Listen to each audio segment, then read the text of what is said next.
Yes. There she is. There she is. Awesome. Okay. Good So, afternoon, everyone. Hi, Linda. Hello, Hi, Linda. hi, Darlene. Hello. Hi.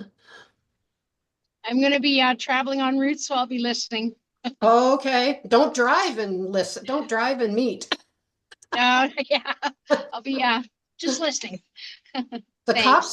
The cops are online. Oh, but it's all Bluetooth. I'm good. Oh, okay. Okay, thanks.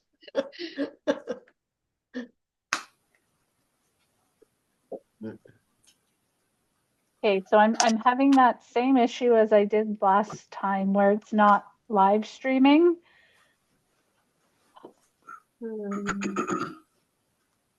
You want me to go check with Chris? It's okay, Mary. It's stuck, so there must be something wrong with the link he gave me. So we just recorded the meeting last time Oh, okay. and posted it afterwards. Posted it later. Yeah, Okay. so I think that's what we're gonna have to do today. Okay. Okay. Yes, So I just got notification that it said unable to live stream, so we can start it at We can get going. anytime. Okay. Okay. So Darlene, whenever you're ready, you can open the meeting. I think we're all here who are going to be here. Okay.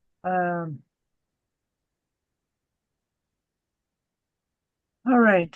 So I'll call this meeting to order. Today is Thursday, February 27th, 2025. I can't find my remarks regarding the live streaming. Sorry. So just let it be known that the meeting is being live streamed, and yeah, some of the comments may not necessarily be the detachment board's uh, may not, well, whatever, but some of the opinions and comments may not exactly be representative of the detachment board. Okay, I think that's about it. Okay, Right. so that was 1A, attendance and motions to excuse, if any. Yeah. I believe that we had one regret sent in.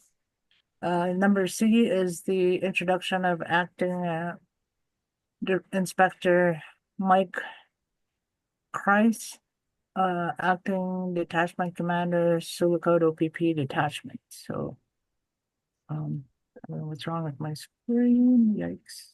We can see you. Darlene, if I can just go back to B, Okay. that's correct. Counselor John Miller is unable to attend. He sent his regrets.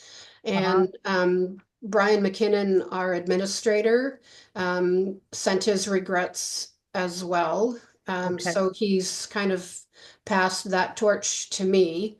As Linda Colby from Pickle Lake mentioned, she's traveling, so we'll hopefully her connection will remain. May her connection stay active for the meeting. So, and according to the board's rules and procedures, we don't need a motion to excuse John at this time.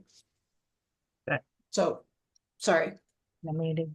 Yeah. Okay, so number 2, land acknowledgement by Mayor. Thanks, Chair. Yep. As we start our meeting, we acknowledge that we are on the traditional territory of the Sioux First Nation within the area of Treaty 3, and that many of the communities and people we serve come from Treaties 5 and 9, as well as Treaty 3. Thank you. Okay, thanks, Mayor. And we'll move on to number 3, which is the election of chair administrator to conduct election. So, Thank you. Thank you, Darlene. I do have a bit of a procedure that we're going to go through in accordance with the rules and procedures for the detachment board. Good afternoon. My name is Mary McKenzie. Congratulations to the board on surviving your almost first full year as a member of the Sioux Lookout Detachment Board, and welcome to the first meeting of 2025. In accordance with sections 36, 1 and 2 of the Community Safety and Policing Act, elections for the chair are to take place at the first meeting of the detachment board of each year. I'm here to conduct the elections. The term of office is usually from the first meeting of one year to the first meeting of the next year. So the next term will start today and end at the first meeting of 2026. We'll start with the election of chair. Only board members, not staff, can be nominated. So this time we called for nominations in advance with a due date of 4:30 on February 20th, 2025. We received only one nomination, being Darlene Angicaneb. So, Darlene, are you willing to let your name stand for chair? Yeah, I'm willing. Okay. And since we had received no further nominations, and since we have only one person nominated for the position, that person is acclaimed and no election is required. So congratulations, Darlene. That was quick. Just like that, yeah. Okay, thank you. Um, And I thank just you want to for check. nominating. We don't have to destroy ballots. Okay. Right, so Darlene's been elected or acclaimed as chair for a one-year term, or until the first meeting of 2026. And the board has not put in place a vice chair. They haven't done that at this point, which is their prerogative. So that concludes the election. Thank you for your attention and cooperation, and I'll turn the meeting back over to Darlene. All right, Unless thank you. anyone has any concerns, questions. Yeah. There All you right. Okay, thank you very much. So I'm honored to be the chair again. Okay, Mhm. thank you.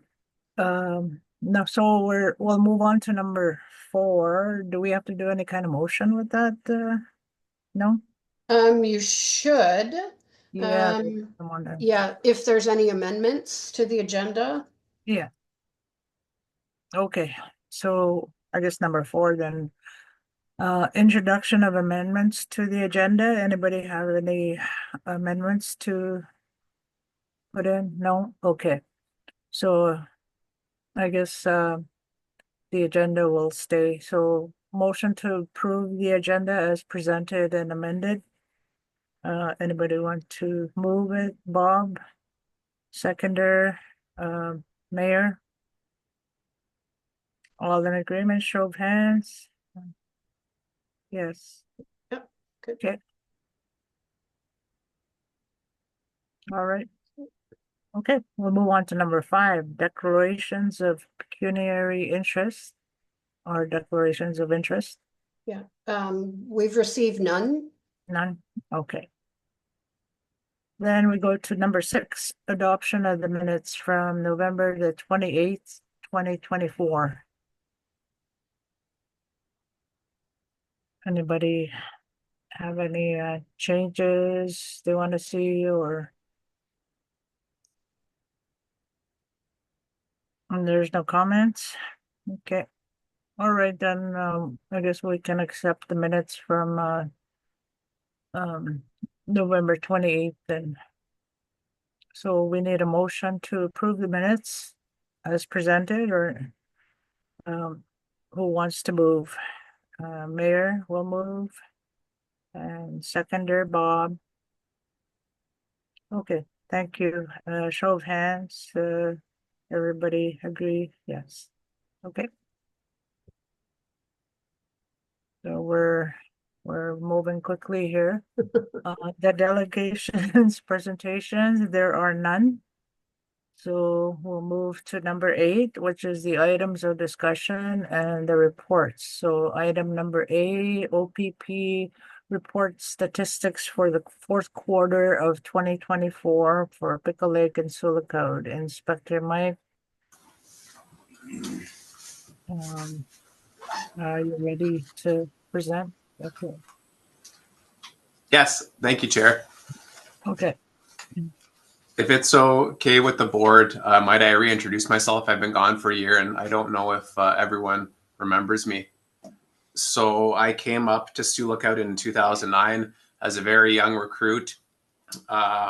Like many of the recruits that we get here from Southern Ontario, I didn't know if I would like it or not, and I quickly fell in love with the area. I fell in love with the people, and I fell in love with the work here. Early on in my career, I did a lot of time as a detective constable. I traveled the north working on major cases. I then moved to Pickle Lake, where I spent 3 years. It was one of the highlights of my career. I was a sergeant in Pickle Lake. Phenomenal experience. I really liked that community. I then moved back to Sioux Lookout. I did time as a detective sergeant, and I was also the sergeant of the North Caribou Lake Detachment for a year. So I've had a chance really to work around the entire cluster. In 2021, I was promoted to the operations manager in Sioux Lookout, the staff sergeant position.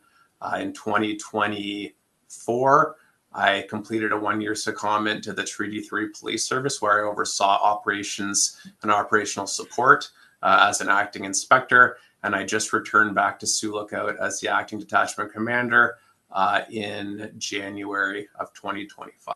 So I'm extremely happy and honored to be here. My heart is in this cluster. I really enjoy working and living in Sioux Lookout. Yeah, I guess that's it for me. And I assume everyone knows Staff Sergeant Cedino. Yeah, I've met everybody, I believe, yeah.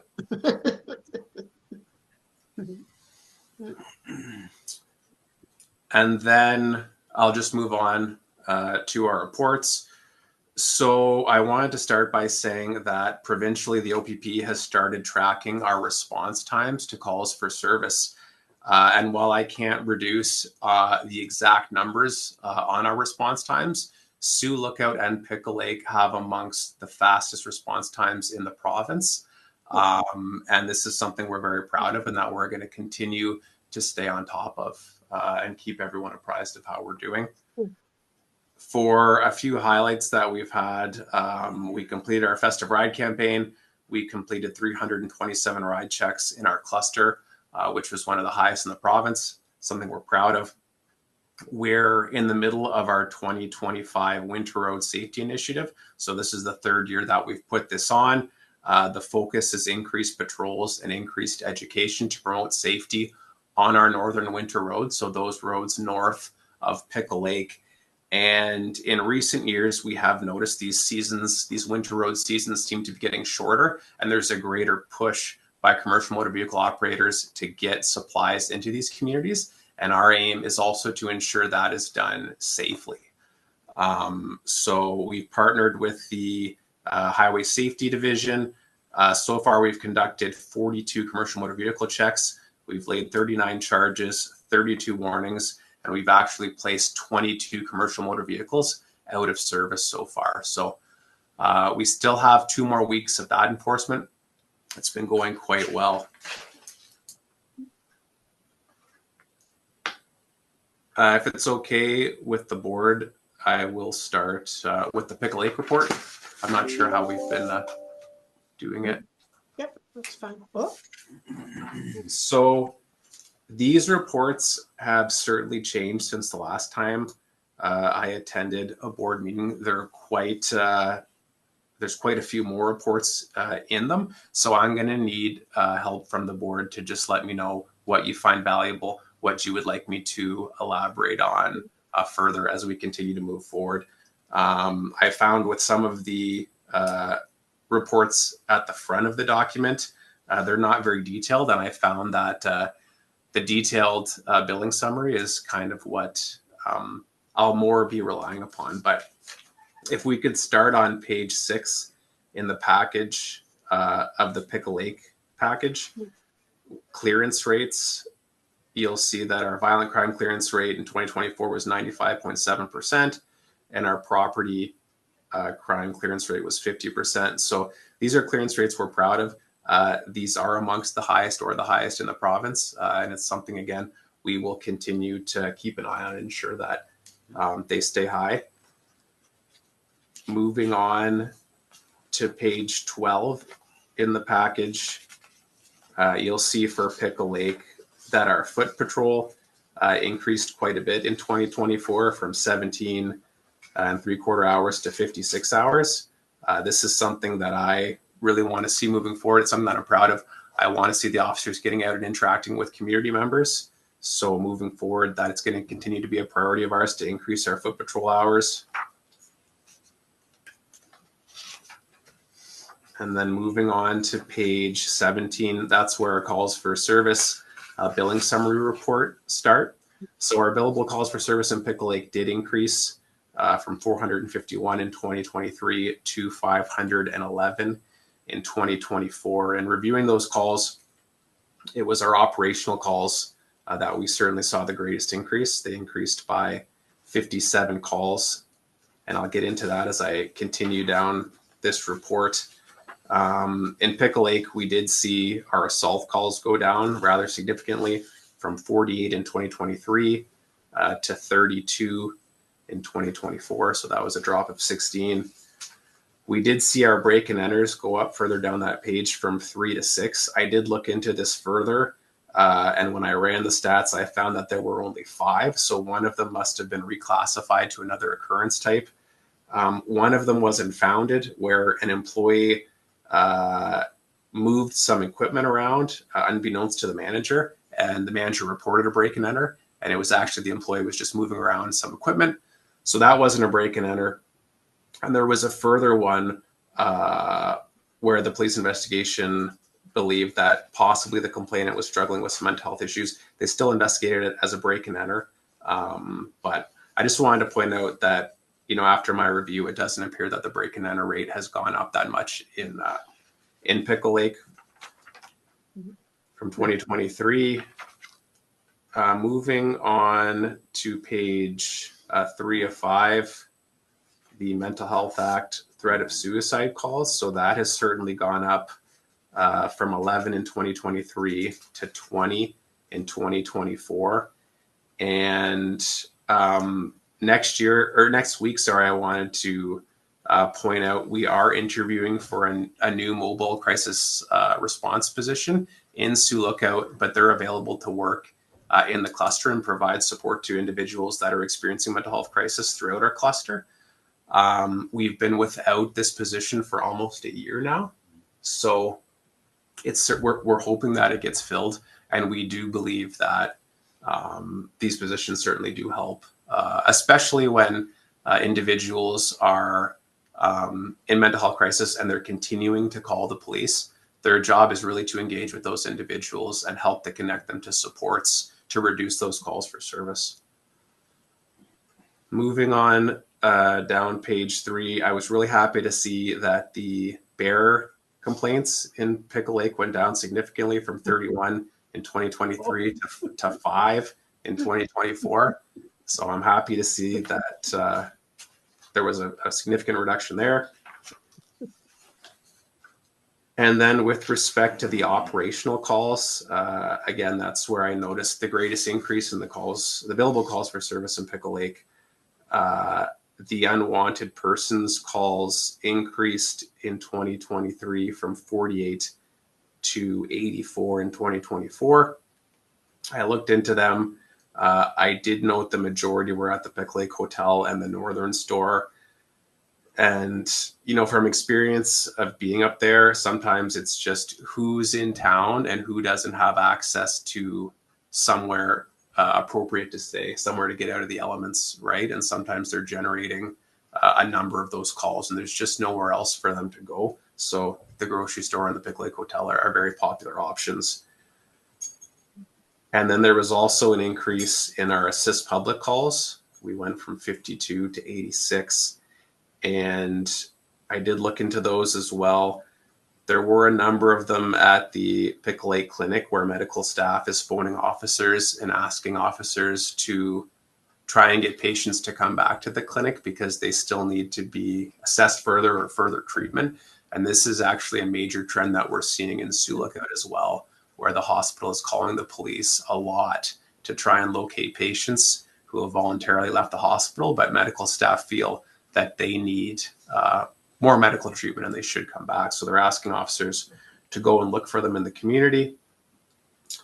Another trend I noticed with the assist public calls in Pickle Lake was that Musselwhite Mine was calling and reporting overdue vehicles. And then shortly after the vehicle was arriving at Musselwhite Mine before the officer could do much work on it. So The assist public, it's a catch-all for a lot of different types of calls when the police are called. Oftentimes when the police aren't required to do very much, or the situation resolves itself.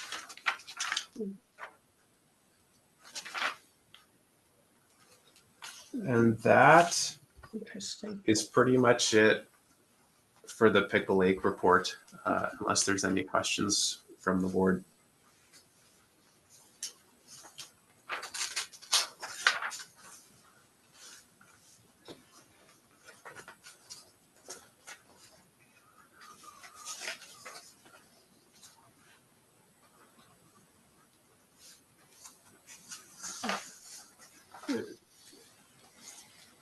I have no questions. Okay.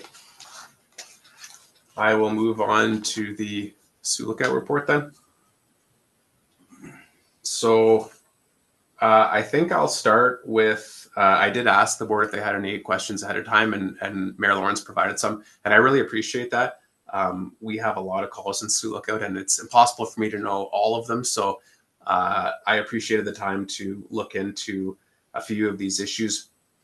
The first question was, what is the waited time standard for LLA calls for service? I did reach out to the Municipal Policing Bureau. There's no standard time for non-billable calls. And I did learn that there's a lot of non-billable calls. I didn't realize how many of them there were. I can touch on that later, Mayor. I think that I did send you forward on that sheet. The second question was with respect to if we have examined the stats on calls, on reduction in calls for service when the LCBO was closed prior to 2022. So I did have an older LCBO report that I did forward to the mayor, I believed, which goes back as far as 2013. And we're seeing that whenever the LCBO is closed, we're continuing to see the reduction in calls for service. That's just been across the board. I could elaborate more on that if anyone wants. No,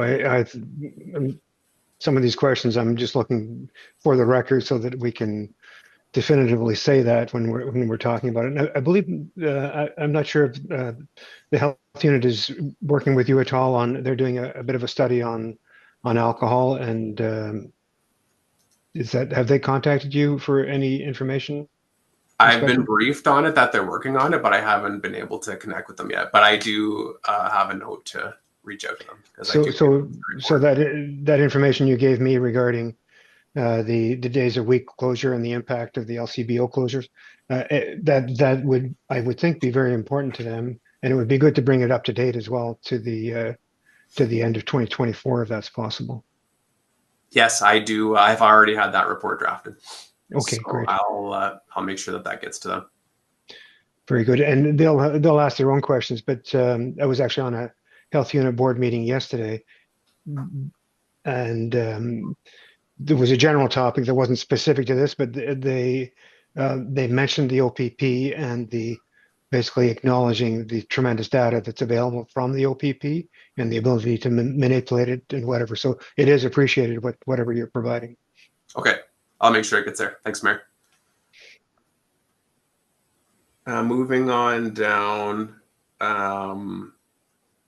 to question 3, there was an increase, there was a decrease in a number of areas for our violent criminal code in Sioux Lookout. It was down 7% from 450 to 418.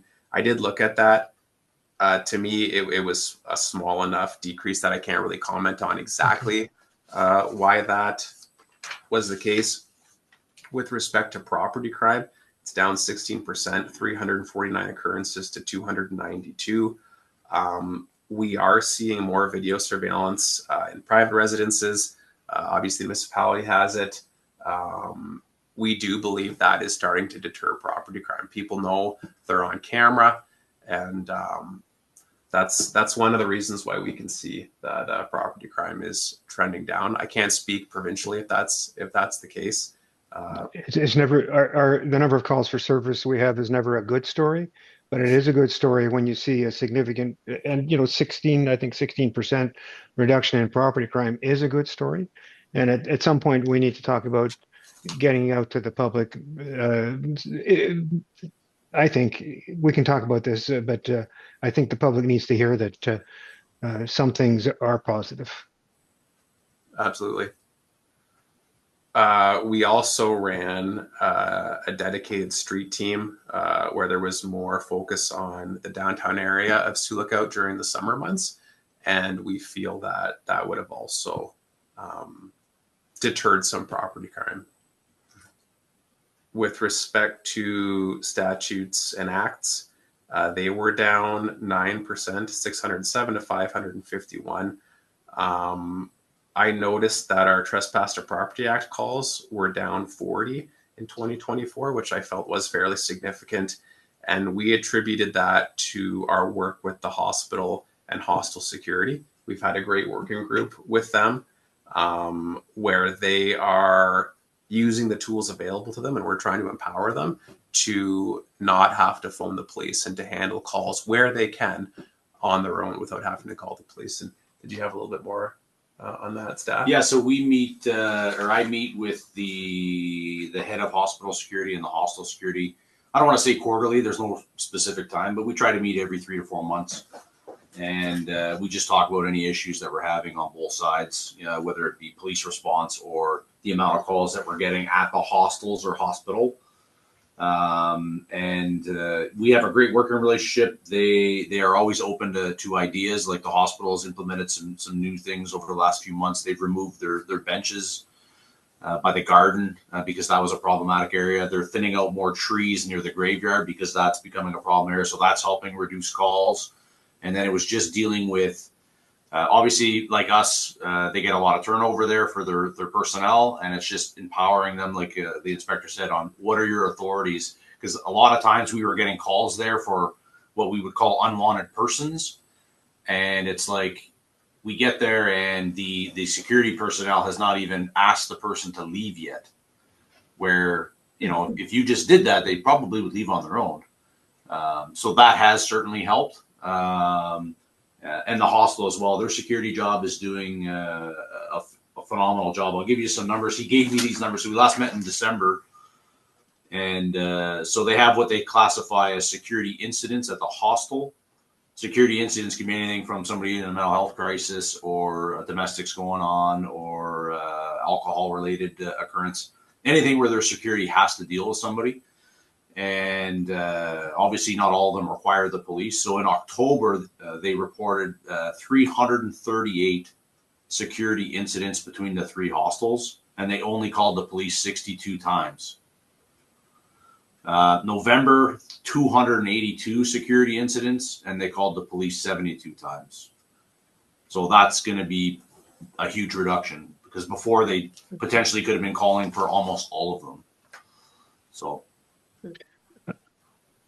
I notice on the unwanted persons, though, and that's great, Staff Sergeant. And I think I want to go back to the unwanted persons. It has gone up significantly overall. But again, there's the trend over time. And when you implement these conversations and measures with the hospital and other agencies, it would be great to track it over time, over several years, and always let them know that they're having a positive impact on this. I think if I look at unwanted persons, 774 in 2023, 886 this year. So an increase of 15% unwanted, and that's 886 times 4 is, I mean, it comes out, this is about $400,000 worth of security work that we're doing for various places in terms of unwanted persons. So that is a conversation that we need to have with, those prolific addresses for this type of call. And you're doing that, and we just need more of that, and also to let them know that it's having a positive impact. yeah, so we've had conversations with Aboriginal housing too, because the Miller Crescent apartments are obviously a prolific address, and we do get a lot of unwanted person calls there. But those meetings aren't as consistent, but we are trying. Thank you. So moving on down, yeah, I can touch more on the unwanted persons. So that's our operational calls. They're up 20%. We had 103 insecure premises calls, which is up 15.5%. Of those, 83 were at the Miller Street apartment locations. So basically, the officers are getting there. The doors are open, which we've been working with them for a number of years to get locked, and they're continuing to be pried open and left open. So the officers are finding them that way. With respect to the unwanted persons, yes, they are up 15%. I looked into those further too, and 90 of those occurrences were at the Miller Street apartments again. So I really do feel like there is more work to be done there. It reminds me of when I first came in here into Sioux Lookout as a young recruit. Sutton Place was a very, very busy place. Actually, my first shift, I was scene security on a murder case there. Like, we were getting called there all the time. And with a live-in superintendent, reduced access to the building, like, we would even have a hard time as police getting in there. We'd have to make sure that we had our ducks in a row prior to going there because that door was locked. We barely get calls there anymore. So I really feel like there is the opportunity to work with Aboriginal housing and to help there. We need them to come to the table as well. And they do want to work with us. It's just, there's been some challenges of like their staff just aren't here.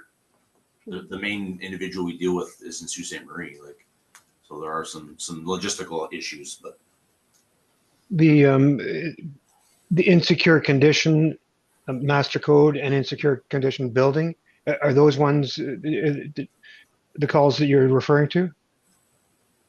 That's correct. That's the officers going there and Okay, so yeah, those two categories went from 15 in 2023 to 103 in 2024. It's like a six-fold increase, seven-fold increase almost. Yeah. So like I said, 83 of those were at those locations. So. Okay. Obviously a conversation to be had or ongoing, yeah. With respect to our other criminal code occurrences going up 16%, 421 to 488.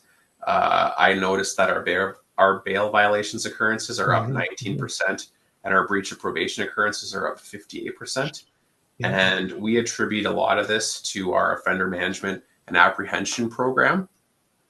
We've hired a specific administrative person to monitor violent offenders in the community. So that's resulting in more compliance checks on dangerous offenders in the community. So Staff Sergeant Cedino was responsible for implementing that program in Sioux Lookout. Maybe if you could speak a little bit more on that.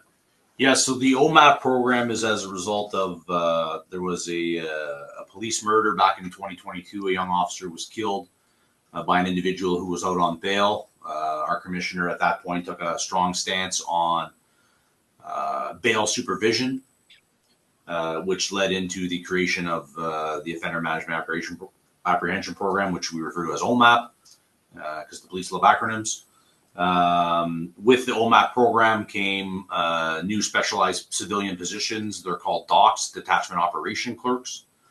And their sole purpose is to continually monitor offenders that are released on bail in our area, where they are living, what are their conditions, and weekly assign frontline members to conduct compliance checks on these individuals, just for that sole purpose. Are they compliant? And if they are not, it is again, I can't speak for the entire province. I'm pretty sure most of them are probably taking the same stance we are. We essentially treat them as domestics. If you find a bail violation, you shall lay charges. Like if they're out on bail and they're not abiding, then they get charged. It's that simple. So that definitely is going to attribute to the increase in bail violations.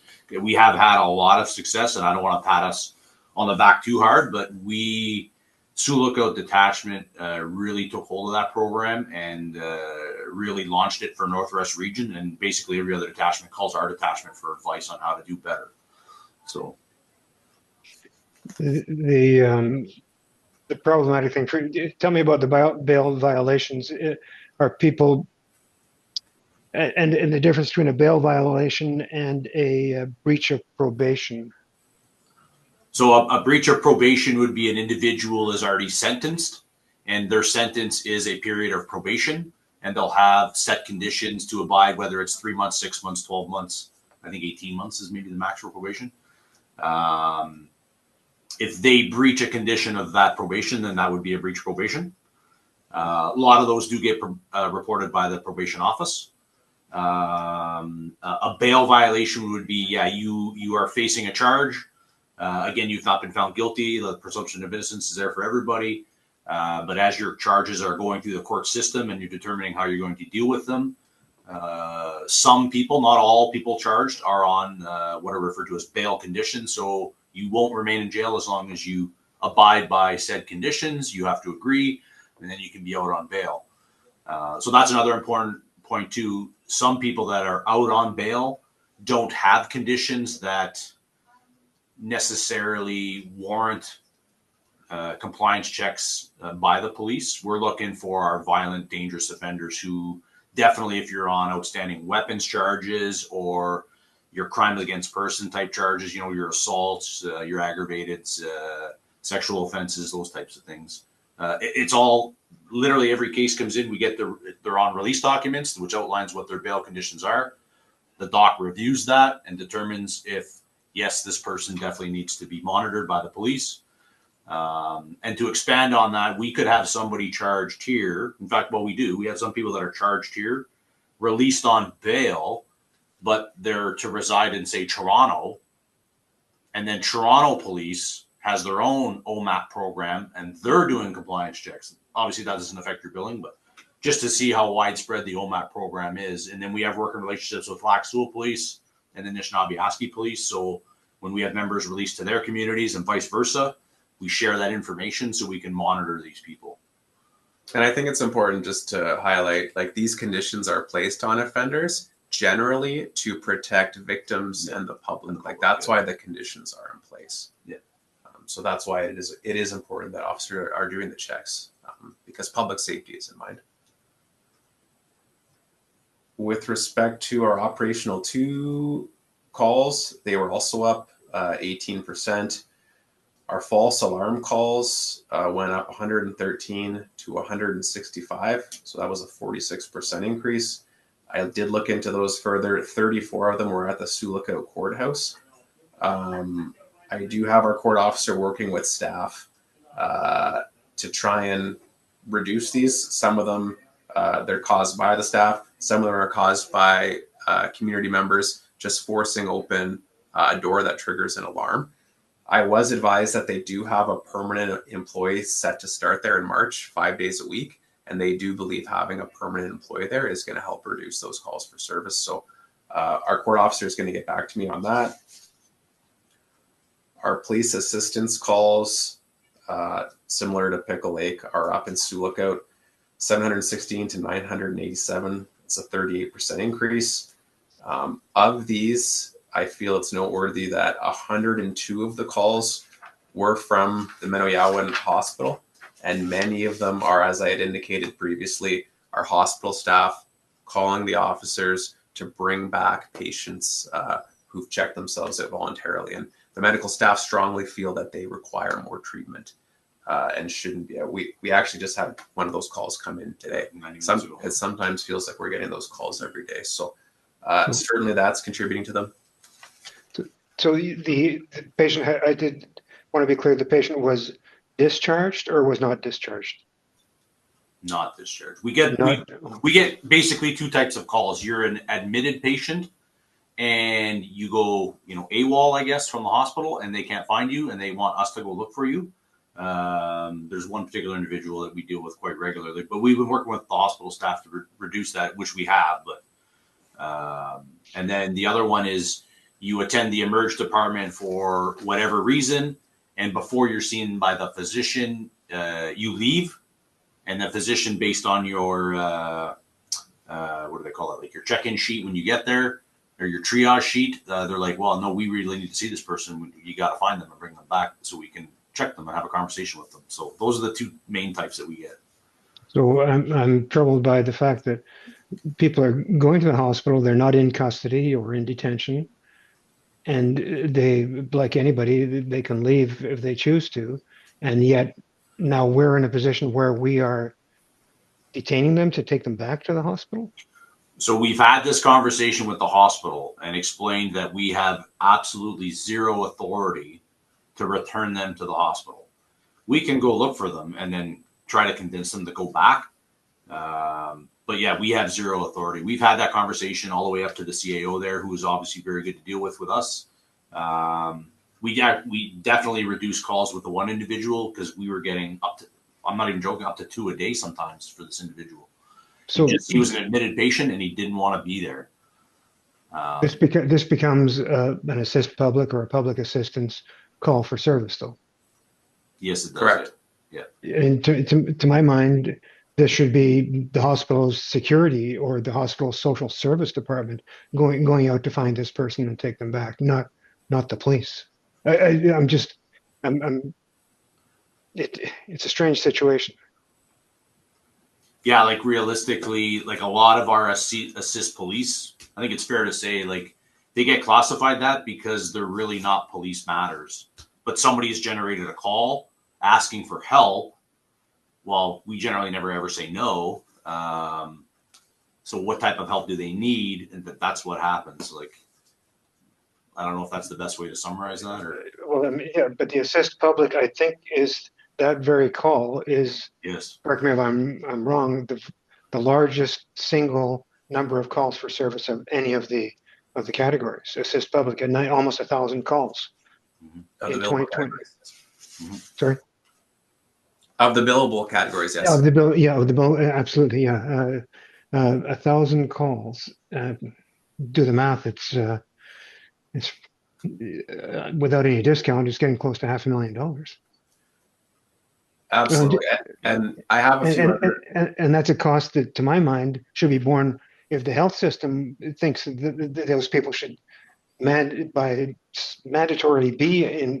It's such a gray area to me of where we're involved as police to take people back to the hospital who are not in the correctional justice detention system whatsoever. I can go over a few more. Thanks, that I Inspector. noticed of the assist public. So we also, a lot of times it's just people phoning the police for something we really can't do. So an example was the complainant wanted an intoxicated male removed from a hotel room, and the officers get there, and it's the intoxicated male's room. He's paying for the room, so he's intoxicated in his own room, right? So the officers get there. There's nothing we can do. This is his room, but a call for service has been generated, right? So another one is people phoning the police thinking they have warrants and they actually don't. We get those types of calls. We get many calls where people are phoning the police looking for a loved one, and sometimes they're either in police custody or they've just been released. So it's not a missing person occurrence, but it is a call that we receive. So we are kind of helping them find that loved one, but they're not missing. Moving down the list, I think we already spoke about this one. The calls for service that are non-billable, that aren't LLCA, like license and control. Yeah, that's okay. Sorry, that was a repeat. Yeah, that's fine. You got that one. You've covered that, yeah. And then again, the Municipal Policing Bureau has told me there isn't a standard time for those non-billable calls. So what the part that's of interest to me there is we get our bill, our policing bill, which at a glance one would think that's how much it costs to deliver policing services in Sioux. The reality is, with twice as many calls for service, or more than twice as many, because the non-billable outnumber the billable, the actual cost that the government is undertaking to deliver policing services in Sioux is 2.5 times what we're billed. And there's a story there that says what is missing in Sioux Lookout that the police are doing all of this work. Where what's behind all this? And that's why I'm keen on finding that number so I can take it back to the government and say, spend your money better than doing it this way. Okay. And then, Mayor, do you have the questions in front of you? Number 7. It's a comment more, Inspector, that looking at the quarterly report and then looking back at last year, and the quarterly report gives the year to date. Compare that to 2023, and then looking at the billing. And I just did the math on the 4-year averaging. We drop the year we drop is a very low year. We pick up a very high year, and our calls for service hours go up about almost 15% just on that 4-year. With the increase in calls for service plus the 4-year averaging results in a 15% increase in calls for service hours as far as the bill goes. Okay. There's other factors that come in because they factor in the total provincial calls for service, et cetera, but those become marginal changes. I mean, we're looking at that kind of an increase on next year's bill in terms of cost for service hours. Okay. So it's a comment. We know that already. We can do the math. What we don't know is what the government is going to do. They're apparently reviewing the billing model and the discount model, and apparently they've been doing that for 6 or 7 years. So I don't know what's going to happen this year. Okay. Sorry, Inspector. So I mean, you might. I hope it's of interest to you too.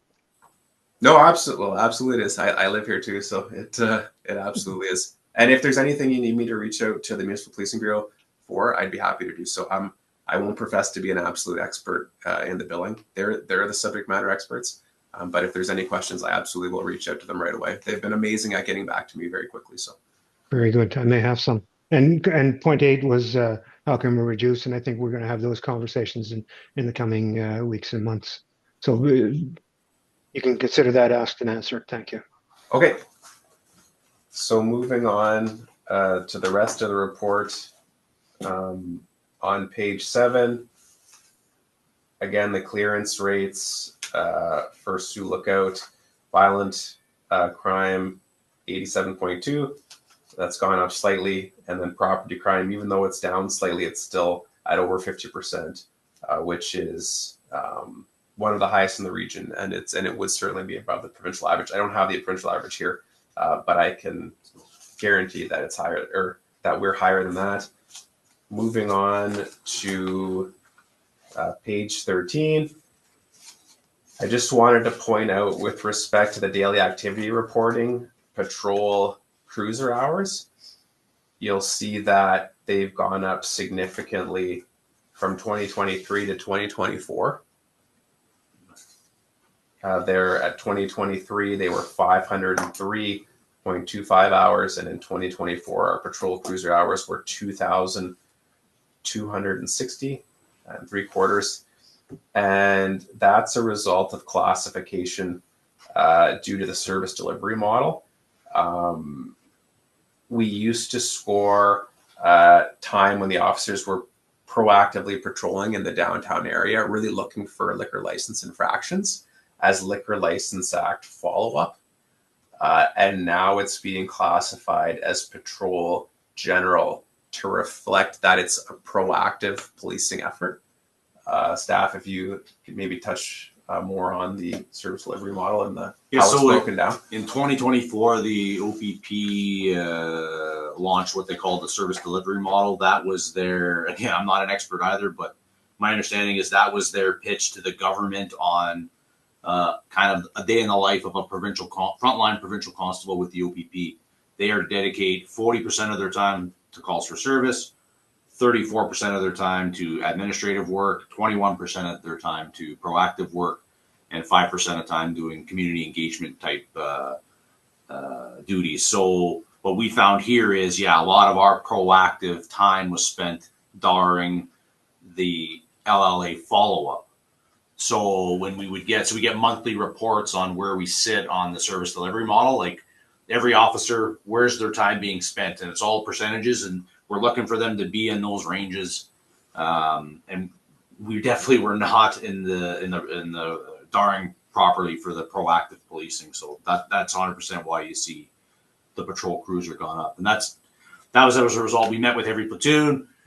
Every platoon has these sheets at their workstations that outline the types of DAR codes required to that fall under admin, proactive, and community engagement. The calls for service one's self-explanatory, but yeah, They're doing the same patrols. They're just classifying them differently. that 100%. Yeah. So that's why that's gone up. You'll see our foot patrol in Sioux Lookout has also gone up to 139.5 hours. Again, something that we're going to be striving to improve even in 2025. Moving down to page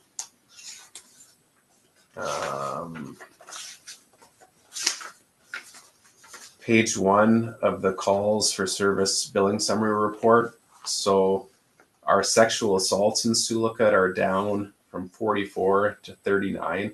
And while that is a small decrease, this is our third consecutive year where we've seen a decrease in sexual assaults. And it's also our third consecutive year of running our sexual assault reduction strategy, where we're focused on investigative excellence, collaborating with community partners, and supporting victims of sexual assault. So I'm really happy to see that our sexual assault numbers are continuing to trend downward. Moving on to page 2 of that report, we are also seeing that our theft under occurrences and our theft under shoplifting occurrences are trending down. Again, we did have that street team patrolling our downtown area in the summer, and we've also seen some really good work from our local retailers. The LCBO now has a security team in place, which we feel is definitely helpful. And we've also seen some really good work from Fresh Market. They have a lot of staff at the front. They're deterring thefts. Yep. And we can pretty confidently say that they're not calling us for all of their thefts either. So LCBO too. Security. Some good work for them. Yeah, the LCBO security too.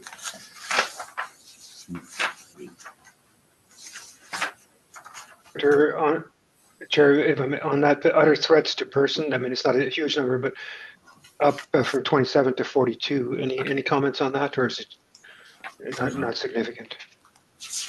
Very top of the page, other threats to person. 42 from 27. I did notice that, Mayor. I couldn't attribute that to anything in particular. Okay.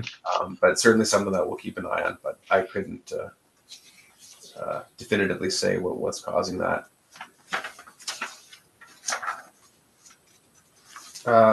Again, in Sioux Lookout, we're also seeing under statutes and acts, page 5, that our Mental Health Act and Mental Health Act threat of suicide calls are trending up.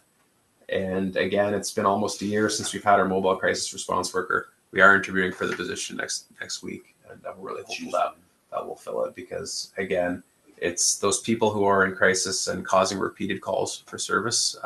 That's where they really shine, and they can help to connect those individuals with services so that they don't need to rely on the police.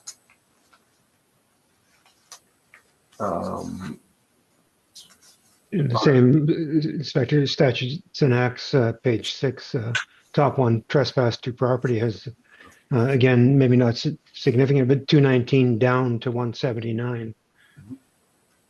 Yeah, so we were commenting on that with the hospital security and the hostel security and some of the good work that they're doing. That's what we definitely attribute some of it to.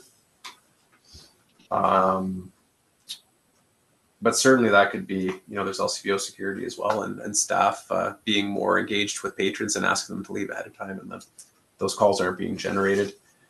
Further down, page 6, domestic disputes. They were up from 154 to 182. I couldn't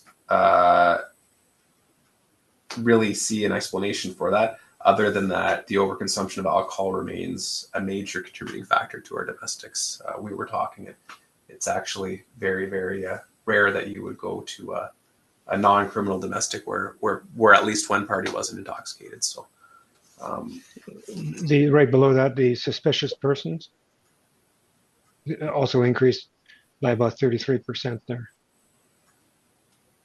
yeah, I don't have a comment as to why that's gone up. Can you Okay. do anything? No. What else?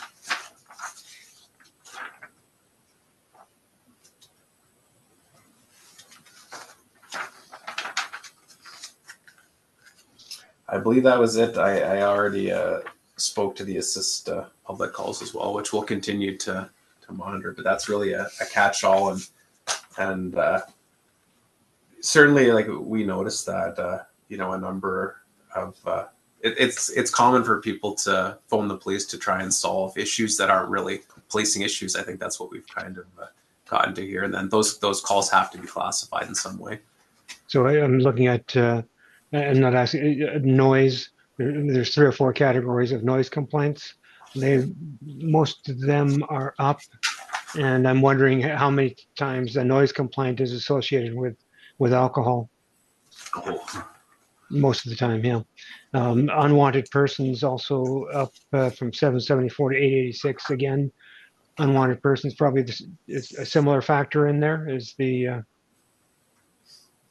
Absolutely. It's we've been here for a long time, and it's the Definitely a contributing driving factor factor for to sure. the majority of calls that we receive across the board.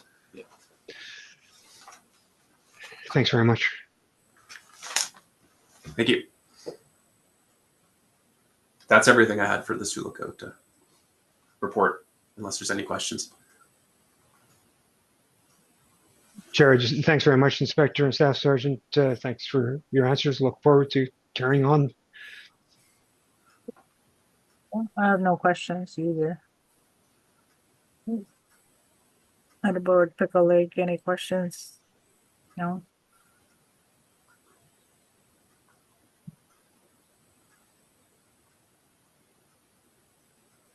You're on mute, Bob. Sorry. Bob, you're on mute. Can't hear you. Can you hear me now? Yeah. Okay. I do have a question. This is kind of a general question, but about your Crime Stoppers program. Could you just kind of shortly elaborate how that works? Yeah, absolutely. Do you want to? Yeah, sure. So the Crime Stoppers has the toll-free number. You call. I think a lot of it's done online now. It is. You go online and you submit your tip. It goes through, and then there are civilians that monitor those tips that are not associated with the police, and they filter them based on where the call relates to. So, i.e., this relates to Pickle Lake. It's Colville Street, and it gets forwarded to a distribution list for that detachment. Not everybody gets them because of the confidentiality behind Crime Stoppers. Their mandate is to always ensure that people that are calling in tips are not identified based on the tip. So they aren't widely distributed to the entire detachment. And then depending on what the tip is, it comes through this database, and the officer has to do a disposition on the results. And what is it? Some tips that we do get, they're not even actionable, but it just depends on what the tip is. Right. Okay. I know a lot of people, they don't like to, they see a crime or they suspect something's going on, but they don't want to talk about it because they don't want to get somebody in trouble, or they don't want retribution upon themselves. Yep. And so, this is a good program. You're collecting intelligence, on things. Is there like right now, the only way that we're promoting this program is there's a sign in the post office. Okay. Is there a better way to promote it, or way we could get the information out to people that that hey, I can report a crime and stay anonymous to, you know, to this crime, without Yeah. people knowing that I said something. We definitely could look at something. So, like in the north last year, there was a group that was put together because there was a shortage in how Crime Stoppers tips were being received and handled out of our remote First Nation communities. So as a result, they started this working group and they came up with a strategy on how they were going to do it. There was some collaboration with chiefs and council. And what they ended up doing when the program launched last year was every community member got a calendar with the Crime Stoppers on it every day. I don't know who paid for that or how that was funded, but Pickle Lake's not that. We could figure something out for sure. There's also we have a new sergeant regionally who's in charge of media and like our social media. So we can, I will reach out to her after this and see what she can do. She's pretty phenomenal. Like she's been getting stuff on community Facebook pages, all different types of ideas. So we'll definitely be able to advertise it better. But we certainly understand what you're talking about. We're literally dealing with it today. We have a serious trial that's up.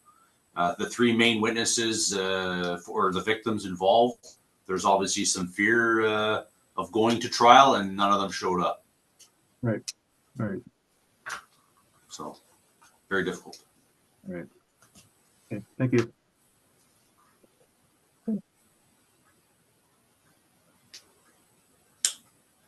Okay, so now we have probably no further questions. I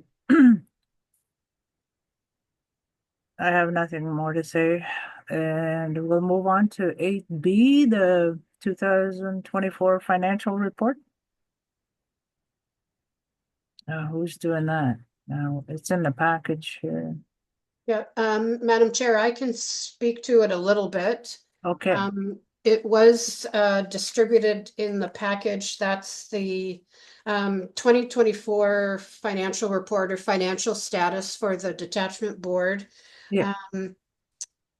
I can try to answer questions about it. I'm not necessarily a money person. I put it together, but I will try to answer questions. And this does not relate to the actual OPP billing. This is just the board finances.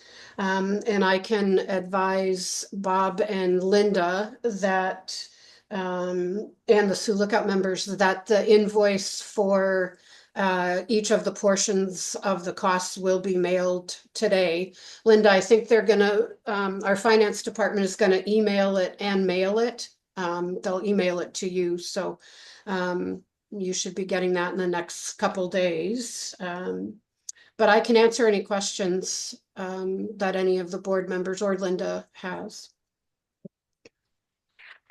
Are there any questions for? I have no questions. Okay, so the financial report looks okay, I guess. Yeah, right, yeah.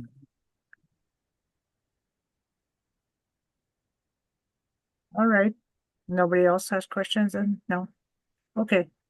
So the financial report looks okay, I guess. And do we need any kind of motion or anything? No? Sorry, it probably wouldn't hurt. I apologize for that. I didn't think about doing a motion, but if it could be received at least. Yeah. Okay. So we've received the 2024 financial report for the detachments and for the 24 budget and the actual, and it looks to balance out. Yeah, okay, so I guess we can approve or accept the or receive the Yeah, Board. we receive it. Make a motion to receive the financial Yeah. report. Okay, make a motion to receive. So anybody want to move it? Okay, Bob move. and Mayor second. All right. Okay, and then next we Oh, sorry, have, Madam Chair, if you'd call the vote on that? yeah, okay, show of hands. Everybody Thank you. unanimous. Uh-huh. Trying to get back to my agenda here.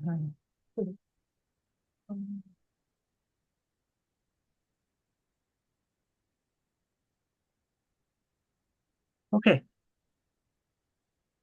So that was 8B. Now we're moving to 8C, the staff report, board attendance at the Ontario Association of Police Services Board Annual Conference, June 3rd to 5th, 2025 in London, Ontario, and notice of annual general meeting. So I guess we can talk about that. So the meeting will be in June, and just working with this computer here. Okay, so that would have been from Brian, right? The report. Right. Madam Chair, the report was distributed in the package, so Yeah.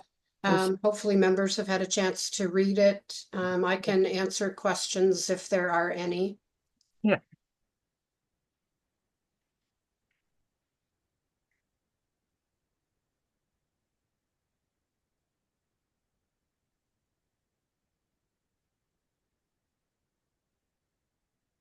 So any questions about the report? I have no questions. No. Looks fine. The 2 pages, and it was written by Brian. Okay, and then the next attachment there is about the spring conference. It looks like Tuesday from 10 till 4:30 evening reception dinner, and Wednesday, June 4th, starts again in the morning, and it goes till probably 3, 4, looks like speakers, breakout sessions, different topics, and then on Thursday, I think it goes till morning, till about 3:30, and that's when the conference closes. So it looks like 3 full days, Tuesday, Wednesday, and Thursday. So who goes to this? I guess would be the question. Madam Chair, that'll be up to the board, Okay. where it's before the board to make, to consider if they want to send anybody to the conference. And the agenda's attached, and the costs are attached for several different scenarios. It depends on who goes and when, excuse me, when they go. There is an option.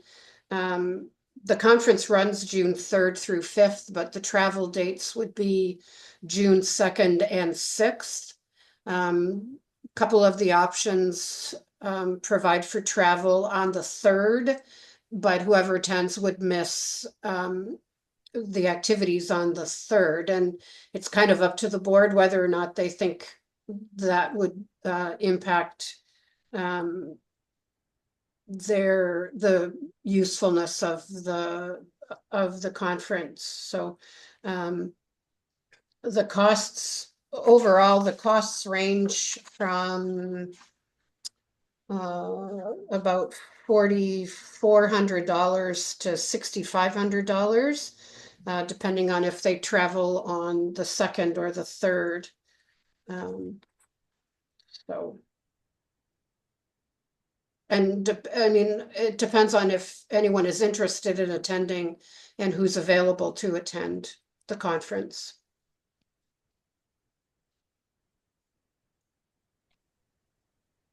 So, Chair, I might be interested, but given other things that are going on in my life around that time, I won't be able to attend. So I'll just take myself out of that.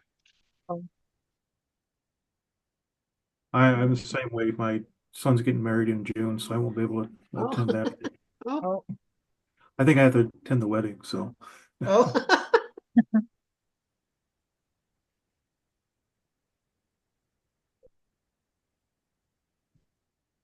Through you, Madam Chair, there's also the option of sending a staff person, I think, if the board wants.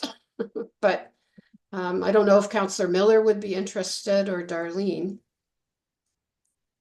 I guess we could wait and see if When, Chair, through you, Chair, when do we have to decide by? There's sorry, through you, Madam Chair, there's an early bird registration. I believe that deadline is, just a minute. It's soon. I think it's April 1st. okay. Let me check. But So can I suggest we just defer a decision for several weeks and then put out a call to make that decision if there's anybody who wants to go, and then do an online, I suppose, do an online poll. do it that way, right?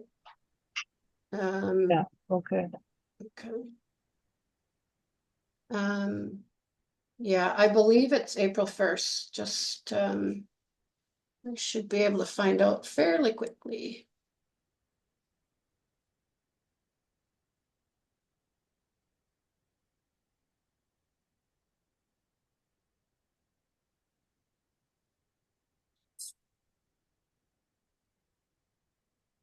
You would think I'd be able to find out. Hmm. Why don't you just follow up and send an email out and let's come up with a date for a decision. Okay, and it would be if Darlene or Counselor Miller would be interested. Okay. Okay, we can do a poll and we'll defer that. Yeah. And then what we can do is, our next meeting is May. We'll have to make a decision before May, but what we can do at the May meeting is confirm the online decision or the email decision. We can do it that way. Yeah. Okay. Okay, Yeah. so that can be deferred. All right. Okay. All right. Okay, so we'll move on to 8D, which is a staff report, consideration of submitting resolutions to the Ontario Association of Police Board Services Board Annual Conference, June 3rd to the 5th. Deadline for submission is May the 1st to 2025. So I guess there must be attachments at the end of this email. Okay, hold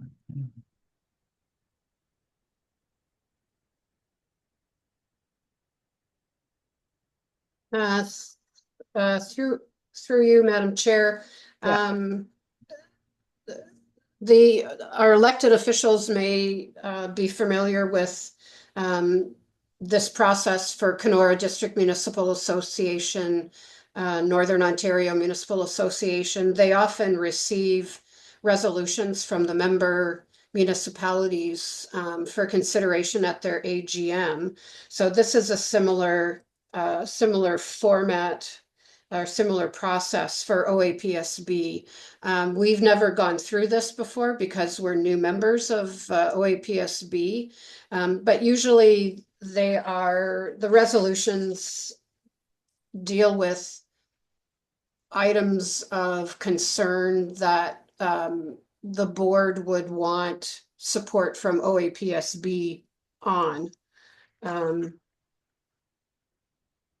Usually for a municipality, staff is aware of burning issues or previously passed resolutions from council. Again, we are not aware of any burning issues that the board has at this at this time. So we're bringing it to the board to see if they've got any burning issues. Any comments about this item on the agenda? Yes, Mayor? Thanks, Chair. Yeah, there's always burning issues, but I don't know enough of how the OAPSB works right now, what would be an appropriate resolution. So at this time, I have nothing. I would need to know more about the Yeah. whole arrangement before I would put a resolution in. All right. So we'll leave that for now, and then we go on to the regular session report from Brian, that consideration of holding a hybrid Silicate OPP Detachment Board meeting starting May 22, 2025. We continue to hold them virtually now.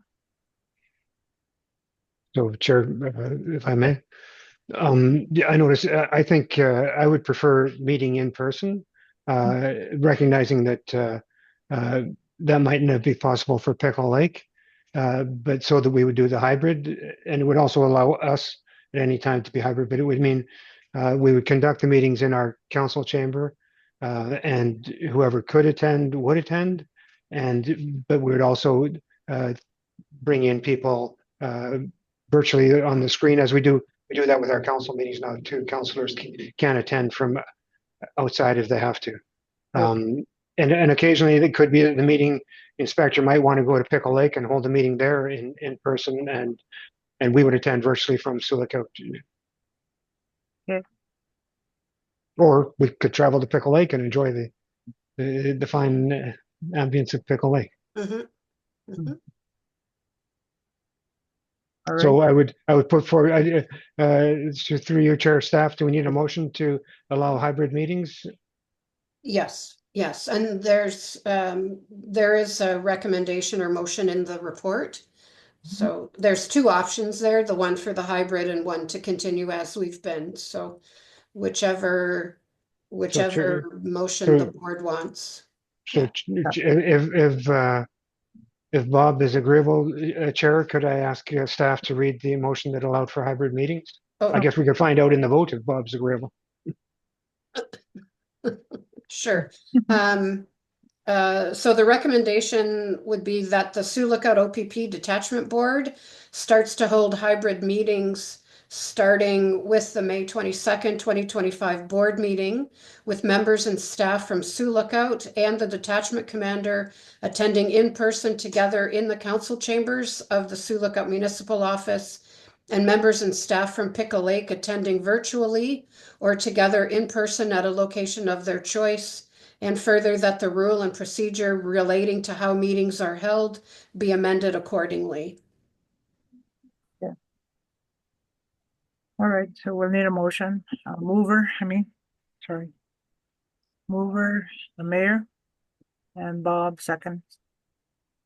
Okay. And show of hands, yes.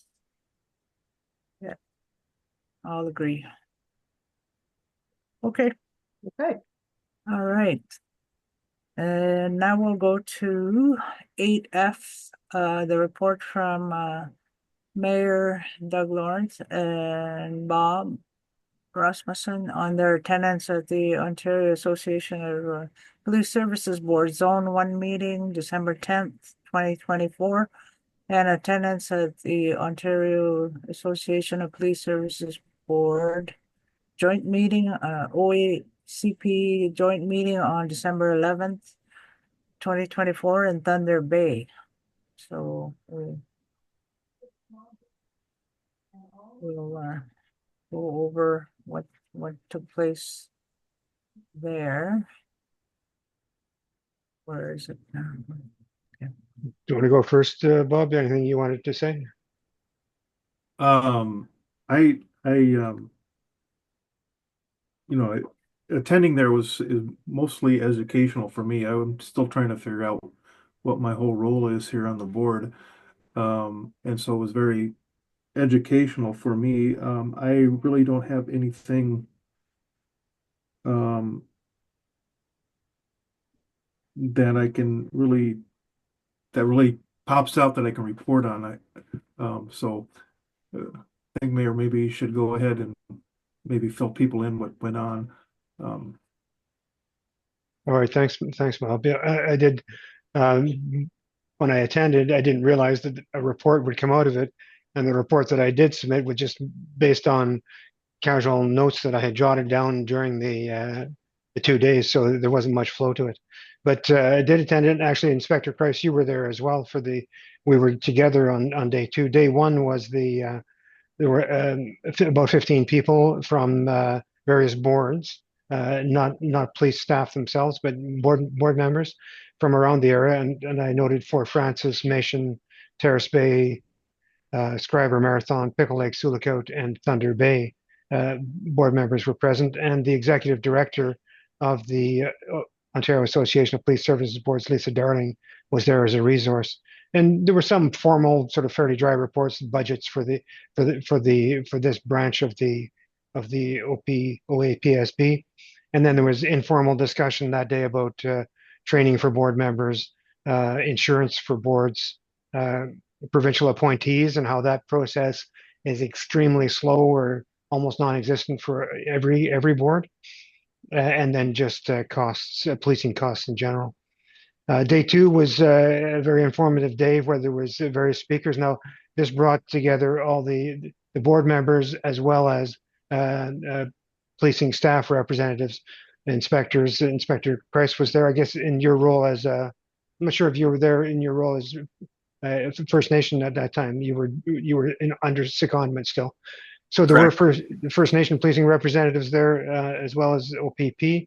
I'm not sure if there was City of Thunder Bay. There was City of Thunder Bay police presence as well, I think, because I do remember some conversation from them. The chief was, yes.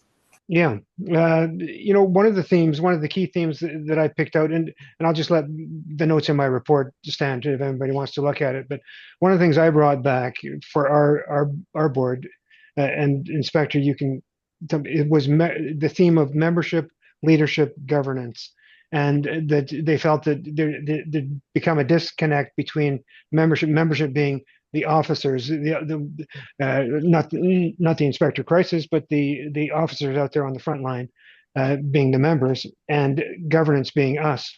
And there'd become a bit, if not a disconnect, not enough connection between the membership and the governance. We certainly get together with leadership as governance, but and that's part of why I think the in-person meetings are important, because when we used to meet in person, the inspector, whether it was Inspector Christ or Inspector Duell, whoever would bring in staff who are leading various programs.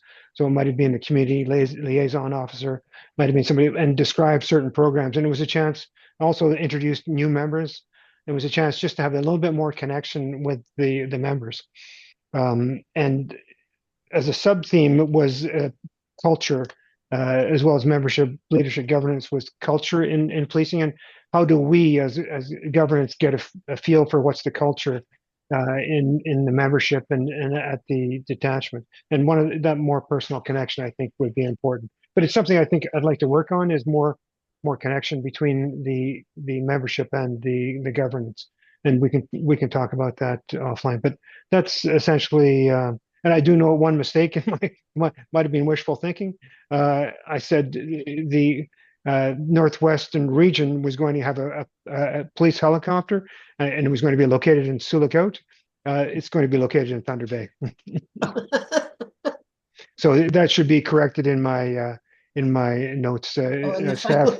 If you could take a note of that and make that correction. Okay. That's it. Thanks, Chair. And I do note that Inspector Christ was at the affair as well. It's not his duty to report on his attendance. It's our duty, not yours, Inspector. All right. Okay, thank you. And I guess that's it. we'll go to number 9 now, the next meeting, which is Thursday, May 22nd, 2025. Via Zoom or hybrid. So everybody can put that date in. Yes, Mayor? Yeah, I can note right now that based on events that have come up in my life, I won't be in person at that meeting. Okay. So unfortunately, I know having requested it now, I won't be able to be there. I apologize. And I will be overseas, and I will test my connection early on that trip and let you know if I can't attend or not, just in the event that quorum is in danger. Okay. All right, thank you. Right.